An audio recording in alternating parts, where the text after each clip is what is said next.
Kwa jina la Baba na la Mwana na la Roho Mtakatifu. Amina. Bwana awe nanyi.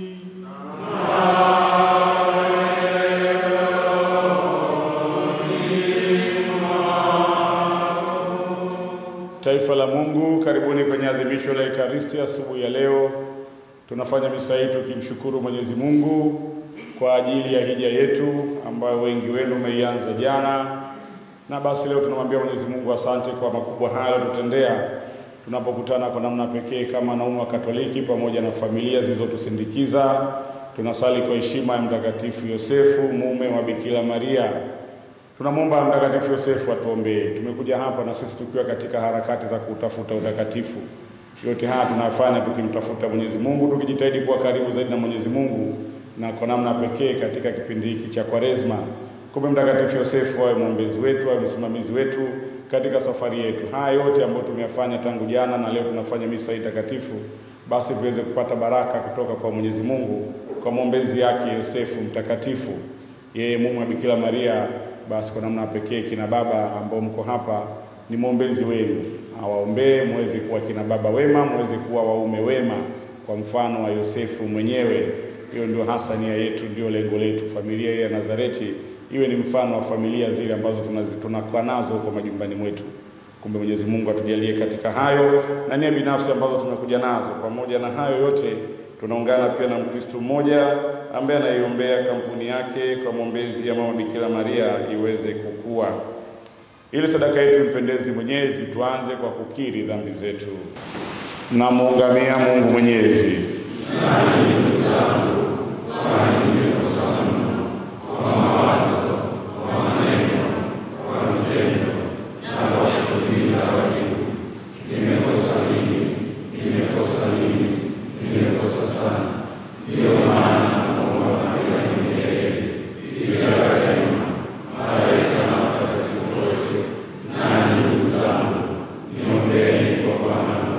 Mungu Mwenyezi atuhurumie, atusamehe dhambi zetu, atufikishe kwenye uzima wa milele.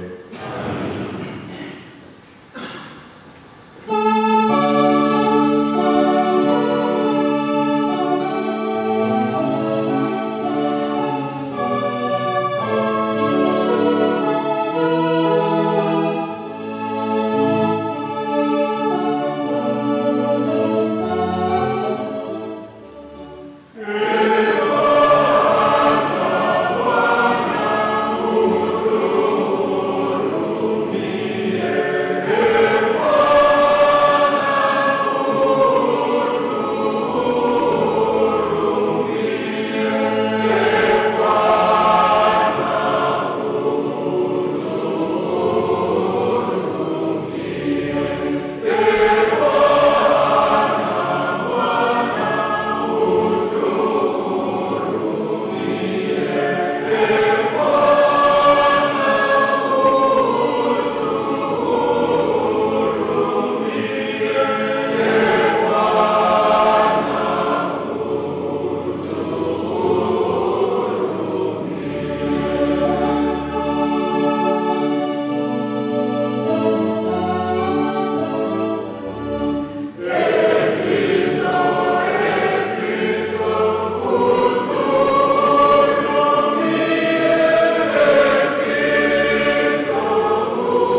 Sasa hivi tunafanya misa ya Mtakatifu Yosefu mume wa Bikira Maria, ambayo ni sherehe tutaimba na utukufu.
Umemkabidhi Mtakatifu Yosefu kazi ya kutunza kiaminifu mwanzo wa mafumbo ya wokovu wa binadamu. Tunakuomba kwa maombezi yake ulijalie kanisa lako litumikie daima kwa makini mafumbo hayo, kwa njia ya Bwana wetu Yesu Kristo mwanao, anaishi na kutawala nawe katika umoja wa Roho Mtakatifu Mungu milele na milele.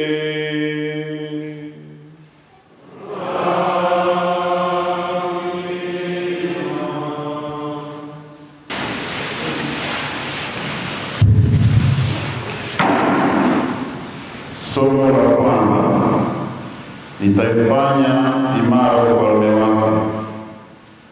Somo katika kitabu cha pili cha Samueli. Ikawa usiku huo, neno la Bwana likamfikia Nathani kusema, enenda ukamwambie mtumishi wangu Daudi, Bwana asema hivi, siku zako zitakapotimia, utaona baba zako, nitainua mzao wako nyuma yako, atakayetoa mikononi mwako, nami nitaufanya imara ufalme wake. Yeye ndiye atakayejenga nyumba kwa jina langu, nacho kiti cha enzi cha ufalme wake nitakifanya imara milele. Mimi nitakuwa baba yake, naye atakuwa mwanangu. Akitenda maovu nitamwadhibu kwa fimbo ya binadamu na kwa mapigo ya wanadamu. Na nyumba yako na ufalme wako vitathibitishwa milele mbele yako. Na chako kitafanywa imara milele. Neno la Bwana.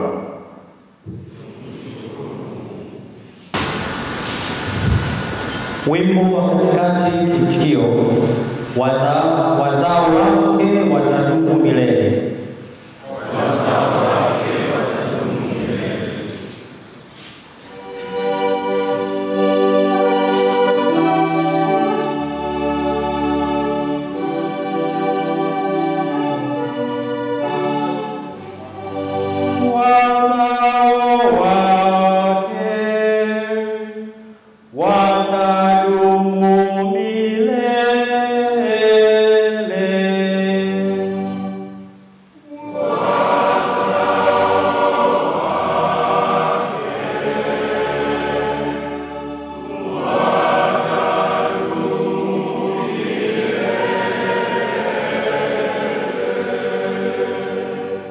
Fadhili za Bwana nitazipa milele, kwa kinywa changu nitavijulisha vizazi vyote uaminifu wako.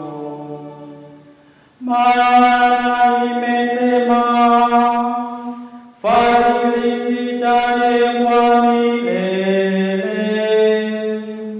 katika mbingu uthibitisha uaminifu wako.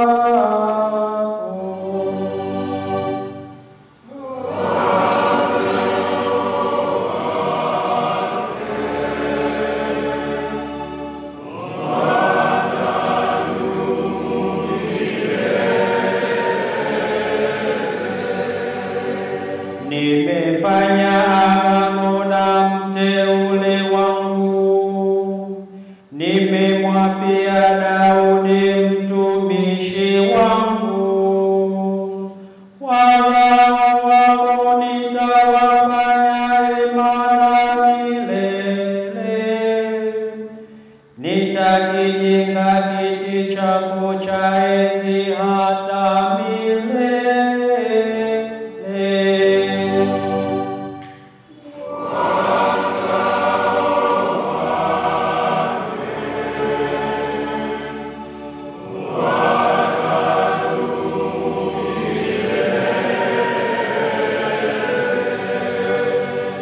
Yeye ataniita wewe Baba yangu, Mungu wangu na mwamba wa wokovu wangu.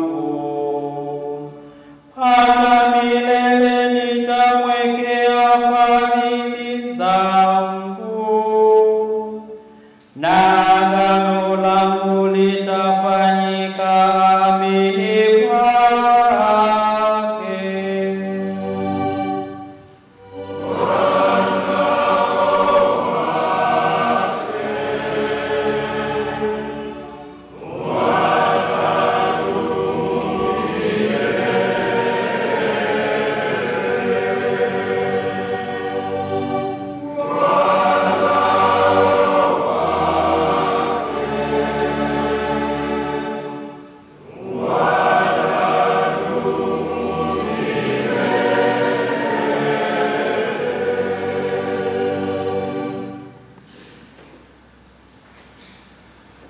Somo la waraka wa Mtume Paulo kwa Warumi. Ahadi ile ya kwamba atakuwa mrithi wa ulimwengu alipewa Ibrahimu na uzao wake, si kwa sheria bali kwa haki aliyohesabiwa kwa imani. Kwa hiyo ilitoka katika imani iwe njia ya neema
ilivyoandikwa na Mathayo.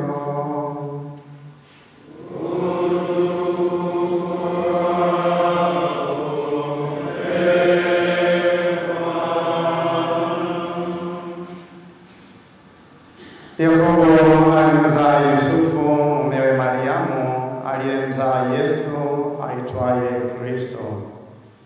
Kuzaliwa kwake Yesu Kristo kulikuwa hivi: Mariamu mama yake alipokuwa ameposwa na Yusufu, kabla hawajakaribiana, alionekana na mimba kwa uwezo wa Roho Mtakatifu.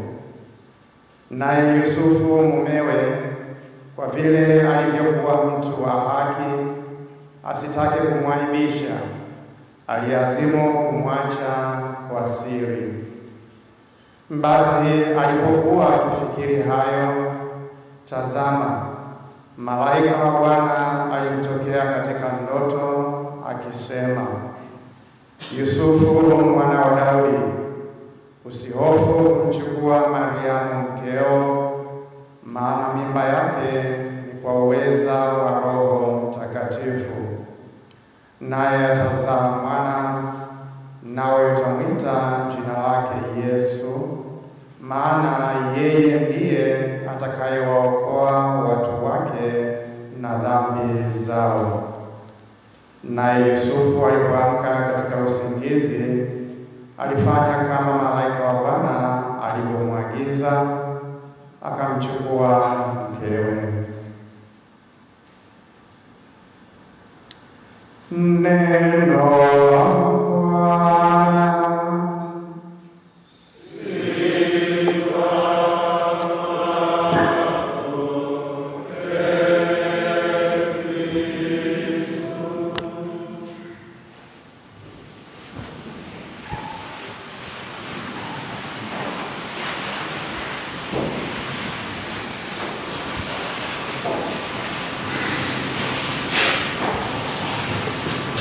Wanaume Katoliki, nguzo imara ya hekalu la Bwana, kwa upendo wa Kristo. Tumsifu Yesu Kristo. Jubilei 2025, mahujaji wa matumaini. Wapendwa, kwa namna pekee wanauwaka, ninyi mmejifananisha ama mmejiweka katika mwamvuli huo wa kauli mbiu ya Jubilei 2025, mahujaji wa matumaini. Mmepanga hija yenu, mmekuja tangu jana, mmefanya mkesha hapa, mmefanya tafakari, na leo tunamaliza hija yetu kwa misa takatifu. Ni jambo la kumshukuru Mwenyezi Mungu kama nilivyosema mwanzoni, mahujaji ninyi wa matumaini. Nia hasa kubwa ni kumwambia Mwenyezi Mungu asante kwa haya makubwa aliyoyatenda, na kuomba nguvu kusudi haya tuliyoyatenda isiwe tu ni katika kalenda, kwamba baada ya hapa tunaporudi sasa majumbani twende tukaonyeshe tofauti ya jana na leo, kwamba tumepiga hatua mbele, tunachuchumilia, tunatafuta utakatifu. Haya mambo yote, mazoezi ya kiroho, lengo lake ni kufikia utakatifu. Tunatafuta utakatifu, na Yosefu anatusindikiza katika safari yetu hiyo, mahujaji wa matumaini, na pamoja na Mtakatifu Yosefu anakuwa ni mwombezi wetu katika safari yetu hiyo, pamoja na milima na mabonde na changamoto nyingine mnazokutana nazo katika familia, katika kazi, katika mahusiano kwa ujumla, lakini hakuna hata mmoja wetu anayepaswa kukata tamaa. Sisi ni mahujaji wa matumaini. Kumbe tumekuja kuongeza nguvu, tumekuja kuweka mafuta zaidi kusudi twende tukafanye kazi katika shamba la mizabibu. Yosefu mume wa Bikira Maria, tunafanya misa kwa heshima yake, mume wa Bikira Maria. Kuna tofauti kati ya baba na mume.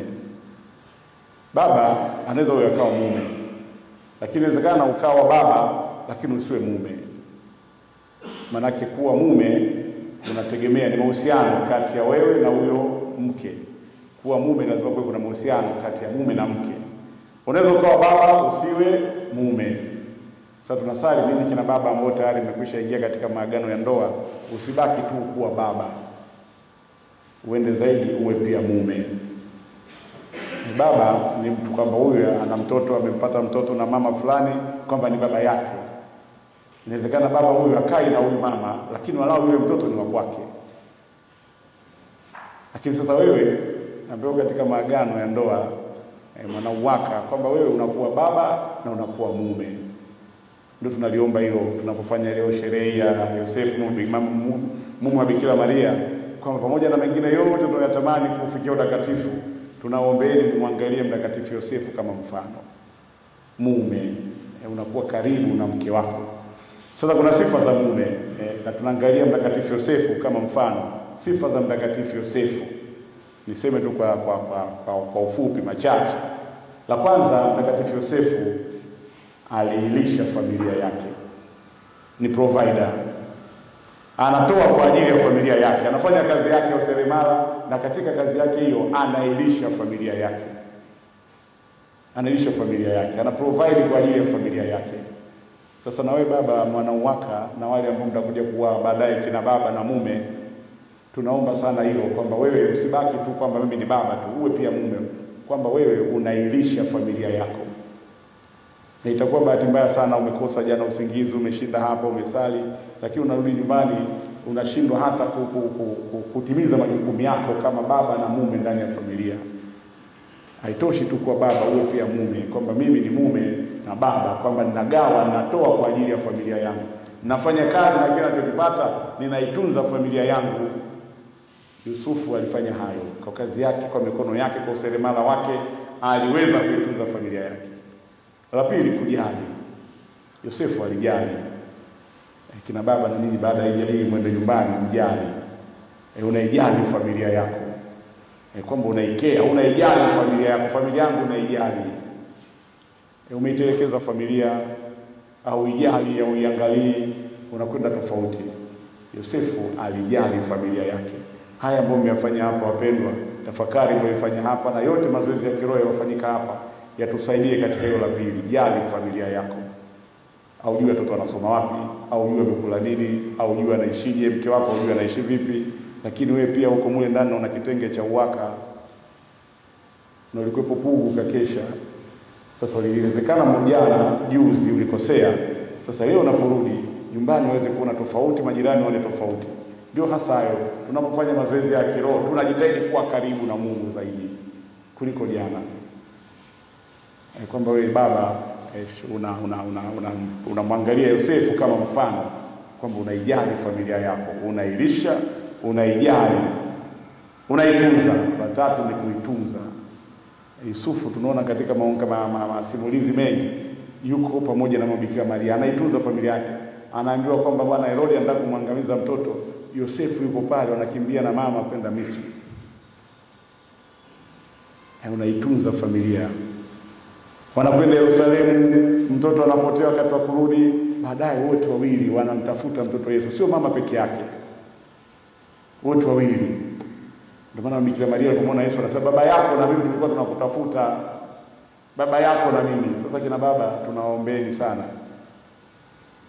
kwamba familia ile unaitunza, kwamba unahakikisha familia yangu haidhuriki kwa sababu yoyote ile, katika shida zote, katika matatizo yote, uko na familia yako, unajitahidi kuitunza, unajitahidi kuilinda.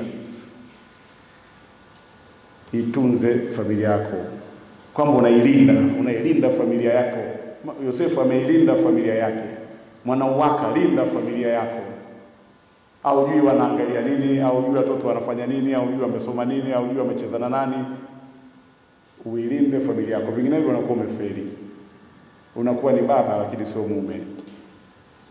Unakuwa ni baba lakini sio mume. Lisha, ijali, ilinde familia yako. Sasa baba katika familia akitokea nyoka, wewe ndio wa kwanza kusimama juu ya makochi. Ameshaondoka nyoka, unamuuliza mama ndio yuko na ufagio. Wewe ndio wa kwanza uko juu ya viti, jamani kaja panya chumbani kule, wewe unasema juu ya kitanda, mama ndio anahangaika na panya. Majasho yamekutoka, ametoka. Uilinde familia yako, mwanauwaka, linda familia yako. Wewe ndio baba. Tokea jambo lolote pale, changamoto sio imetokea, tatizo gani la kiroho, wewe ndio kusahisha. Sasa isha na nukemee kwamba hiki sio sawa, hiki sawa. Sasa wewe baba hata unataka ule yote. Unataka ule yote, linda familia yako. La tatu, linda familia yako. Ulinde familia yako. La nne, La 4, najua mmesikiza mambo mengi, mimi nakwenda kwa namba kusudi msisahau. La 4, Yosefu alikuwa pale na Bikira Maria, yaani alikuwa daima yuko na mama Bikira Maria. Uwepo wako wewe umeoa, lakini mke wako umemwacha, hata kuoni, hata familia ikuoni. Inawezekana kwa sababu ya kazi, kwa sababu fulani, wakati fulani haupo, lakini jitahidi uwepo wako kwenye familia. Anapoletea habari kwamba mtoto Yesu anataka kuuawa, Yosefu yuko pale, na maana mchukua mtoto na mama wanakimbilia Misri. Wewe leo ukaletewa taarifa kwamba bwana kuna changamoto, kuna shida inakuja kutokea nyumbani, unaletwa familia, unaletwa taarifa nyumbani, utakuwepo mpaka wanakutafuta sio kupate wapi. Mbona tayari familia ishaangamia, mpaka wakuita na kupigia misimu upokei. Lakini Yusufu alikuwa pale na mama Bikira Maria, kwamba zinakuja taarifa, anamchukua mara moja, anaondoka. Sasa na nyinyi kina baba uwepo, kwa baba yetu yupo nyumbani, baba yupo, yani kwamba wakati fulani ameenda kazi, lakini baba mara nyingi tunamuona yupo. Hakuoni kwamba mama huyu anahangaika kwamba hakuoni, na huyu watoto hawakuoni. Nirudie, kwa sababu ya shughuli inawezekana kuna wakati fulani tunasafiri, tunakwenda wapi, lakini ujitahidi kwamba nyumbani uonekane. Sasa wewe umefunga ndoa, sawa bwana, mimi nyumbani wananiboa, wanakuboaje? Ukirudi unaenda kutembea sio wapi huko, unapita wewe, unaenda kusalimia watu, unaenda kusumbua watu barabarani mpaka ufike usiku. Kuna shida gani ukirudi nyumbani ukaiona familia yako? Huyu mama anataka kukuona wewe. Huyu hajaolewa na TV, hajaolewa sio na redio, hajaolewa sio na nini, anataka kukuona uko wapi. Mimi nimeshanulia TV bwana, TV iko pale, nimewekea kingamuzi, nimejaza sio hela, wanaangalia kila kitu wanachotaka, tamthilia. Huyu hajaolewa na tamthilia, anaolewa na wewe. Hajaolewa na tamthilia. Kwani shida iko wapi hapa? Mbona mimi naita kila kitu nyumbani? Haijalishi kukuleta kila kitu, wewe mfadhili au baba.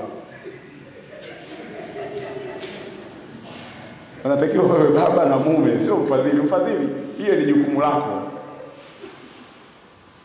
Mfadhili anaweza akatoa tu kwamba bwana, kwa mtoto wangu ana shida ya ada, akasaidiwa na mtu yote.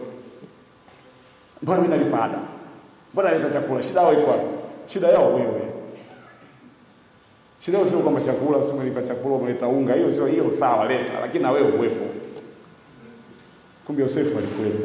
Kumbe baba wanauwaka ninyi ambao tayari mko katika maagano ya ndoa na wengine pengine wako katika michakato hiyo, myakumbuke hayo. Yosefu ni baba wa familia, baba ambaye ameangalia familia yake, ameitunza familia yake, amejali mume wa Bikira Maria.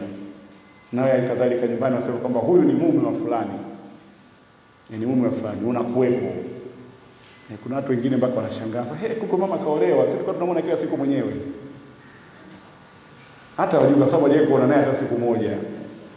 Yeye anasalimia saa kwanza, unasalia 5. Yeye akasalia pili, unasalia 4.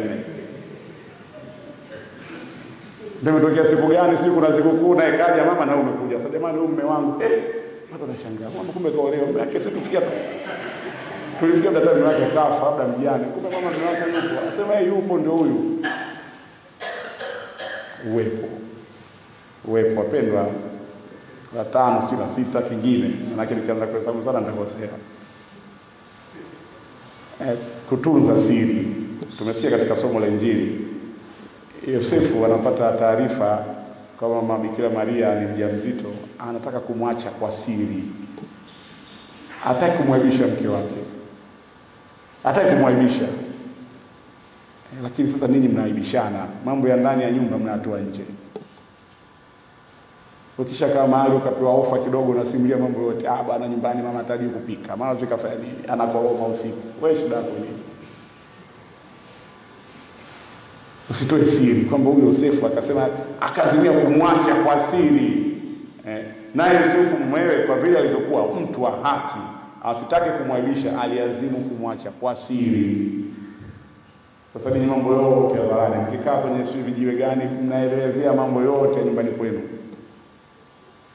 Kasoro za mke wako, baba, mtu mwenye haki na unatunza siri za familia yako. Hija hii tusaidie kwamba unatunza siri. Yosefu atuombee kwamba huyu ni mtu wa haki na ametunza siri, hataki kumwacha mke wake kwa kumwaibisha. Magomvi ya ndani mnaenda kugombania barabarani, mnaenda kugombania nje. Kwa sababu gani? Mtu wa siri, mtu wa haki. Kumbe wapendwa, tunaomba Mtakatifu Yosefu atuombee sote. Tumekutana hapa kama familia ya Mungu. Anasema kwa sababu kina baba kwa namna pekee leo ni siku yao, lakini pia na kina mama mko hapa. Baba mwema pia, kuna wakati baba anakengeuka kwa sababu ya mama. Na nyinyi kina mama mwasaidia kina baba waweze kuishi vizuri utume wao. Mmefanya vizuri kuwasindikiza, mmekuja pamoja nao, mwasaidie vizuri kwa sababu kuna wakati baba anakuwa mkorofi kwa sababu ya mama. Sasa mama, umsaidie mama ukatimiza wajibu wako vizuri, ukawa mama mwema kwenye familia, utamsaidia mumeo. Anakuwa mkali huyu kwa sababu wewe pia kuna sehemu fulani umekosea. Mimi mke wangu mkali sana bwana. Sio hivi na hivi, lakini nyumbani anatofokea. Anafokea kuna sehemu fulani hamsikii. Mama Bikira Maria alikuwa msikivu, anasikia, mnyenyekevu, msikivu.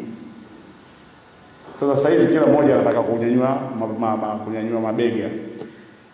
Huyu akizima TV huyu anawasha, huyu akiwasha huyu amezima. Sasa mume wangu mkali, lazima awe mkali. Wewe utachuana naye utamweza huyu. Kama kuna mama mwasaidie pia wakina baba waweze kuishi vizuri utume wao. Atakuwa mkorofi lakini akiona mama wewe unaendelea kuwa na imani yako thabiti, unaendelea kuwa ni mtu wa upole na unyenyekevu, huyu kuna siku moja atarudi tu. Mkorofi amrudishi kwa ukorofi, mkorofi unamrudisha kwa upendo. Lakini ukisema ataniambia nini mnavuruga. Kumbe familia hii ya Nazareti wao waombezi wenu. Katika familia na hata katika mtu mmoja mmoja watu ombee. Na Yusufu alipoamka katika usingizi alifanya kama malaika wa Bwana alivyomwagiza, akamchukua mkewe. Kumbe na sisi alikadhalika tumekuja hapa katika hija, tumekuja jana, tumekesha, tumesali, tumetafakari, tunamaliza kwa Ekaristi takatifu. Uondoke hapa uende ukafanye kama malaika alivyokuagiza. Ukafanya kama Mungu alivyokuagiza. Unajua ukiwa kama huko kwenye hija hivi unatafakari usiku wa manane, unatafakari unaangalia Bwana acha ulevi. Unasema kesho asubuhi sitaki tena. Lakini ukiamka asubuhi ni kama kiu kinakukamata tena. Bwana acha ugomvi hiyo, unasema bwana kwa kweli sitaki tena. Roho inakuuma, nataka kuungama. Lakini ukirudi nyumbani unaanza tena ile ya zamani. Sasa Roho Mtakatifu atusaidie, Mtakatifu Yosefu atuombee. Kwamba ambacho tumeambiwa hapa na Mungu leo na jana, tafakari ulifanya, nenda ukaishi. Uende ukaishi. Ndio hiyo hasa. Lengo ni kwamba tunafanya ili hatimaye tukayaishi.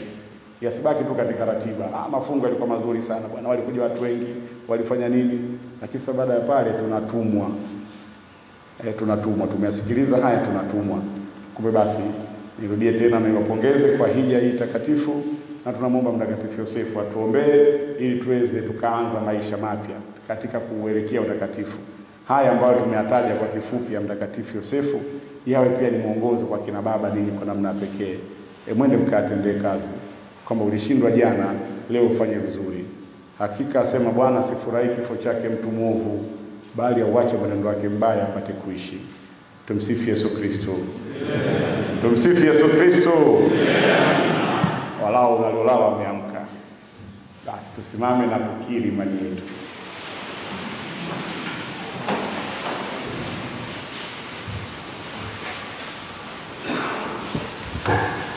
Nasadiki kwa Mungu mmoja, Baba Mwenyezi, Muumba wa mbingu na nchi, na vitu vyote vinavyoonekana na visivyoonekana. Nasadiki kwa Bwana mmoja, Yesu Kristo, mwana wa pekee wa Mungu, aliyezaliwa kwa Baba tangu milele yote, Mungu aliyetoka kwa Mungu, mwana wa mwana, Mungu kweli wa Mungu kweli, aliyezaliwa bila kuumbwa, mwenye Mungu mmoja Baba,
Ndugu zangu, tumwombe Mungu Baba Mwenyezi asikilize kwa wema sala zetu kwa ujumbe wa Yesu Kristo Bwana wetu. Tunawaombea viongozi wetu wa kanisa, Baba Mtakatifu, maaskofu, mapadre na mashemasi. Mungu awajalie afya njema ili wahudumu katika wema kuliongoza kanisa lako, Bwana. Tunaliombea taifa letu, tunawaombea viongozi wale wote ili waweze kuliongoza taifa letu kwa hekima na busara na haki, ili tuendelee kuwa na amani, maamuzi yao yalete ustawi wa watu wako, Bwana. Tunakuomba Mungu awabariki waamini wote waliotoa michango kuendeleza kituo cha Hija Pugu. Tunakuomba wajalie mema mengi na ubariki kazi za mikono yao ziweze kuwafaa sana kwa ajili ya wokovu wao, Bwana. Kwa maombezi ya Mtakatifu Yosefu, msimamizi wa jimbo letu, tunawaombea utume wa wanaume Katoliki UWAKA. Tunawaombea kina baba wote wazidi kuwa na moyo wa utume na majitoleo kwa manufaa kanisa lako, Bwana. Tunawaombea wagonjwa na wenye taabu mbalimbali na wale wote wenye shida mbalimbali za kimaisha. Kwa maombezi ya Mtakatifu Yosefu, Mungu Baba yetu, uwajalie faraja na kitulizo, wao wasifikiri hata mara moja kwamba wameachwa na Mungu, Bwana. Mungu Baba Mwenyezi, tunawaleta kwako ndugu zetu marehemu, kwa huruma yako wasamehe makosa yao na kuwapokea miongoni mwa watakatifu mbinguni, Bwana.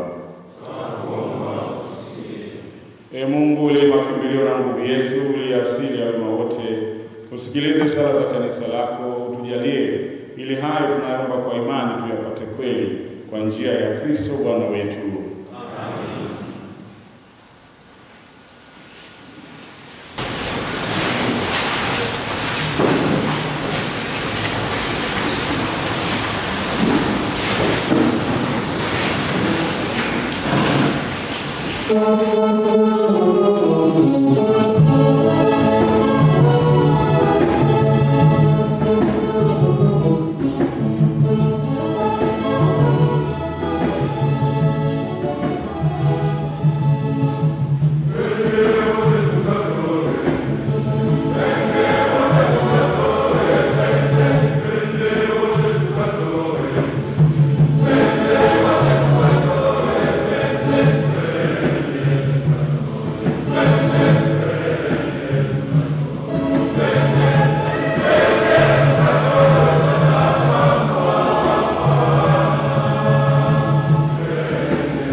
ndugu, ili sadaka yangu na yenu ikubalike kwa Mungu Baba Mwenyezi. Bwana, pokea sadaka mikononi mwako kwa sifa na utukufu wa jina lake, na kwa sisi Ee Bwana, Mtakatifu Yosefu alimtumikia kwa moyo mkuu mwanao pekee aliyezaliwa na Bikira Maria. Tunakuomba tuwezeshe na sisi kuhudumia kwenye altari zako kwa moyo safi, kwa njia ya Kristo Bwana wetu.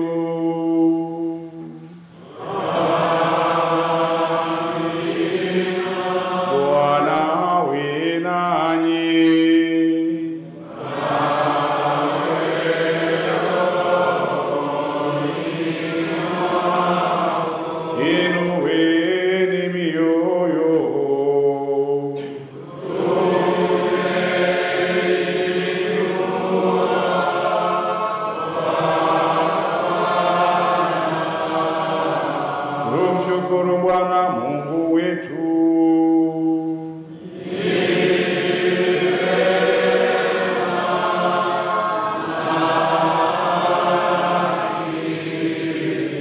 Kweli ni vema na haki, tendo la kufana la kuleta wokovu. Tukushukuru wewe daima na popote, Bwana Baba uliye mtakatifu, Mungu mwenyezi wa milele, na kukusifu kwa mbiu inayokustahili na kukuhimidi na kukutangaza wewe katika adhimisho la sikukuu ya Yosefu mwenye heri. Yeye alikuwa mtu mwenye haki, uliyependa awe mume wake Bikira Maria mama wa Mungu, na kama mtumishi mwaminifu na mwenye busara ulimweka juu ya familia yako takatifu awe baba mlishi wa mwanao mpenzi Yesu Kristo Bwana wetu, aliyetungwa mimba kwa uwezo wa Roho Mtakatifu. Kwa njia yake malaika usifu adhama yako, henzi ukuabudu na mamlaka kupigia magoti wakitetemeka, mbingu na nguvu za mbinguni na maserafu wenye heri wa kuadhimisha pamoja kwa shangwe. Tunakusihi utujalie tujiunge nao kwa wimbo wa sifa, tukisema kwa sauti ya unyenyekevu:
chemchemi ya utakatifu wote.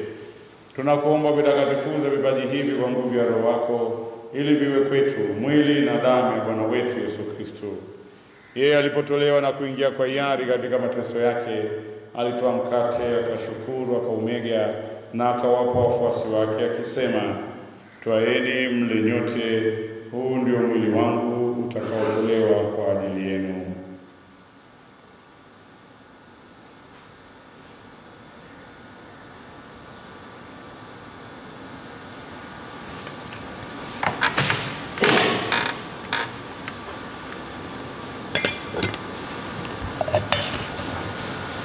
Vivyo hivyo baada ya kula akitoa kikombe na kumshukuru tena, aliwapa wafuasi wake akisema, twaeni mnywe nyote, hiki ndicho kikombe cha damu yangu, damu ya agano jipya na la milele, itakayomwagika kwa ajili yenu na kwa ajili ya wengi kwa maondoleo ya dhambi. Fanyeni hivi kwa ukumbusho wangu.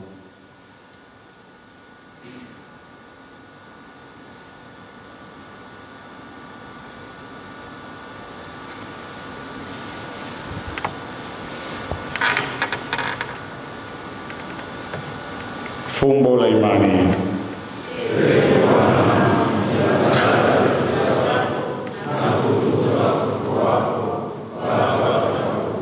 Kwa hiyo Bwana, tunapoadhimisha ukumbusho wa kifo na ufufuko wake mwanao, tunakutolea mkate wa uzima na kikombe cha wokovu. Tunakushukuru kwa kuwa umetustahilisha kusimama mbele yako na kukutumikia.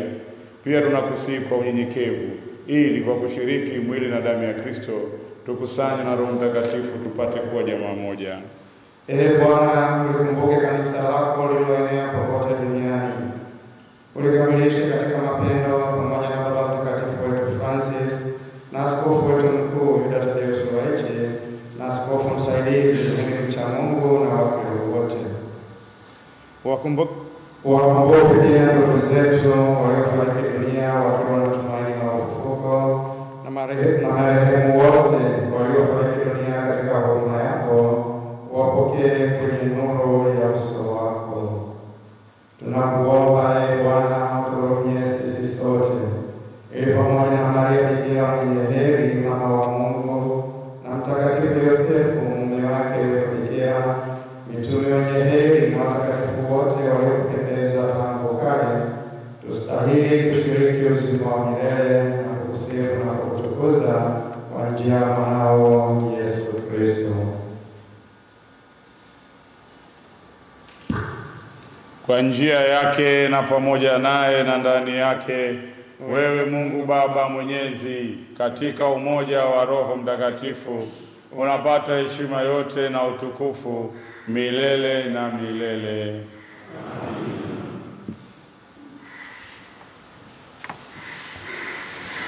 Kwa kulitia agizo la Mwokozi wetu na kufuata mafundisho yake ya kimungu, tunathubutu kusema: Baba yetu uliye mbinguni, jina lako litukuzwe, ufalme wako ufike, utakalo lifanyike duniani kama mbinguni.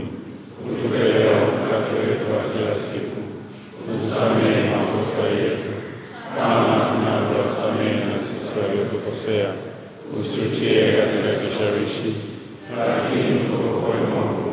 Ee Bwana, tunakuomba utuokoe katika maovu yote, utujalie kwa wema amani maishani mwetu, kusudi kwa msaada wa huruma yako tuokolewe daima na dhambi, wala tusifadhaishwe na jambo lolote, tunapotazamia tumaini lenye heri na ujio wa Mwokozi wetu Yesu Kristo.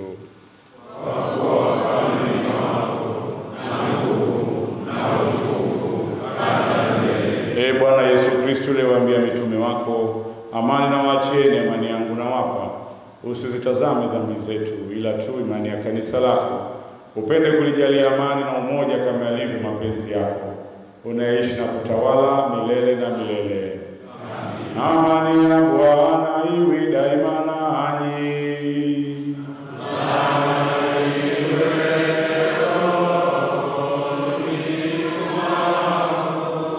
Mpeane amani.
Tazama mwana-kondoo wa Mungu, tazama ondoaye dhambi za ulimwengu. Heri yao walioalikwa kwenye karamu ya mwana-kondoo.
kutulisha sisi familia yako kwa chakula cha starehe, tukifurahia sherehe ya Mtakatifu Yosefu. Tunakuomba tuhifadhi kwa ulinzi wako wa daima na kulinda ndani yetu baraka zako ulizotukirimia kwa hisani yako, kwa njia ya Kristo Bwana wetu.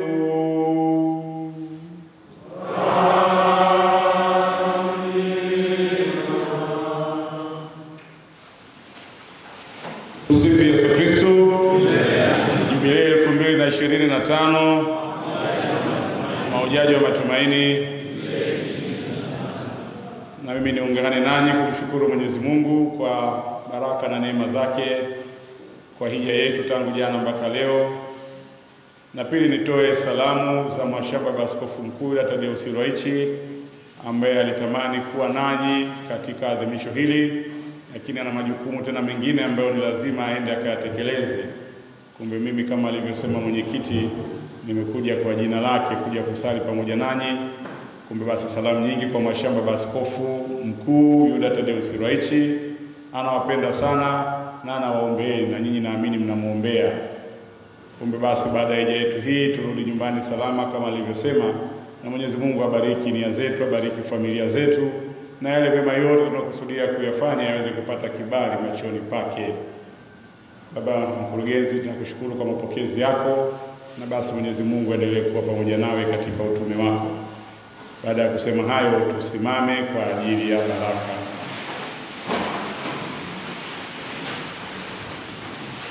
Bwana awe nanyi.